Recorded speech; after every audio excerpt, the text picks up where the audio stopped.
Parliament సమావేశాలు మొదలయ్యే ముందే ఈ నిరసనలు జరుగుతూ ఉంటాయి. పార్లమెంట్ సమావేశాల్లో జరగాల్సినవి మేజర్గా అంటే ఈ పార్లమెంట్ సమావేశాలు ఏదొచ్చినా కానీ అంటే బడ్జెట్ సమావేశాల్లో మనకు తెలుసు జనరల్ నరవాణే బుక్ మీద మొత్తం పోయింది సమావేశాలు. ఇప్పుడు మాన్సూన్ సెషన్స్ కూడా దాన్నే ఫోకస్ చేసుకొని చేశారని మనకు తెలుసు. అయితే పార్లమెంట్ సెషన్స్ వచ్చినప్పుడు లిటరల్లీ ఈ ఉద్యమాలు వస్తాయన్న విషయం కూడా ప్రభుత్వానికి తెలుసు. కరెక్ట్. అయితే కొంచెం అంచనా వేయడంలోనూ వాటెవర్ కొంత మిస్ అయింది. బట్ వెంటనే తేరుకున్నట్టుగా కూడా కనబడుతోంది కదా ఇమీడియట్లీ. ఇప్పుడు ఎందుకంటే బిల్ తీసుకొచ్చారు, యాంటీ పేపర్ లీక్ బిల్ ఒకటి తీసుకొచ్చారు, దాన్ని ఆమోదింపజేసుకోవడంలో అండ్ యంగ్స్టర్స్ తోటే మాట్లాడించారు. స్ట్రాటజీ లిటరల్లీ మీరు చెప్పినట్టుగా తేజస్వి సూర్య, భాన్సురి స్వరాజ్, కిరణ్ రిజిజు, ఈవెన్ రాజ్యసభలో రాఘవ్ చాడ్డా వీళ్ళందరూ మాట్లాడారు. ఎస్, పార్లమెంట్ సెషన్స్లో మొదటి బిల్ ఒకటి ఆమోదం పొందడం ఒకటి, అండ్ రెండో వైపుకి వస్తే వందే మాతరం బిల్ని కూడా తక్కువ మంది తీసుకొచ్చేసారు, అది కూడా మా ఆమోదం ముద్రపడ్డది.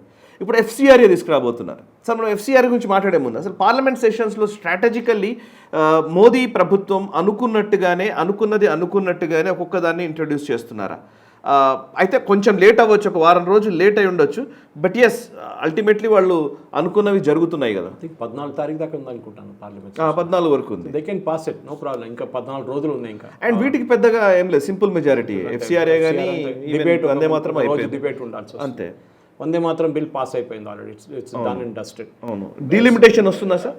డీలిమిటేషన్ ఇప్పుడు రాదు. ఇంకా డీలిమిటేషన్లో ఒకటి దట్ 2/3 మెజారిటీ ప్రాబ్లం ఇంకా సార్ట్అవుట్ కాలేదు.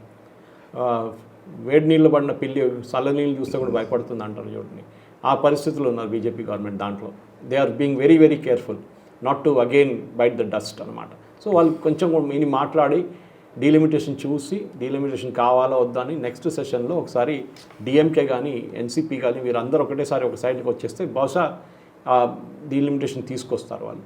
అమిత్ షా గారు చాలా క్లియర్గా చెప్పారు, 50% మినిమం ప్రతి స్టేట్కి ఉంటుంది.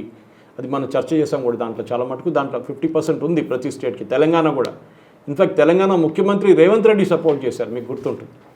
Revanth Reddy said that I will support because మనకు అసెంబ్లీ సీట్లు పెరుగుతాయి, మాకు లోక్సభ సీట్లు పెరుగుతాయి, మనం తీసుకుందాం, మనం ఎలక్షన్ కూడా లోక్సభ ఎలక్షన్తో చేద్దాం, మనం సపరేట్గా ముందు 6 నెలల ముందు చేయక్కర్లేదు కేసీఆర్ చేస్తున్నట్లని.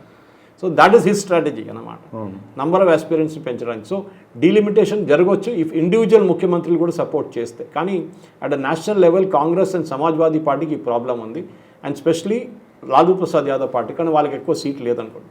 బీజేపీకి వెస్ట్ బెంగాల్ నుంచి వచ్చిన సీట్లు ఒక బోనస్గా వచ్చింది ఇప్పుడు, అది తీసుకొని వాళ్ళు బహుశా నెక్స్ట్ సెషన్లో వింటర్ సెషన్లో బహుశా బిల్ తీసుకురావచ్చు సాయి గారు. That is what will happen. నా అంచనా ప్రకారం అదే. ఈ వీడియో మీకు నచ్చినట్టయితే లైక్ చేయండి, 10 మందికి షేర్ చేయండి, అలాగే కామెంట్ల రూపంలో మీ అభిప్రాయాలను మాతో పంచుకోండి. Nationalist hub group of channels ను సబ్స్క్రైబ్ చేసుకుని తెలుగునాట జాతీయవాద జర్నలిజాన్ని ప్రోత్సహించండి. ఈ వీడియో కింద ఉన్న బెల్ ఐకాన్ పై క్లిక్ చేయడం మర్చిపోవద్దు.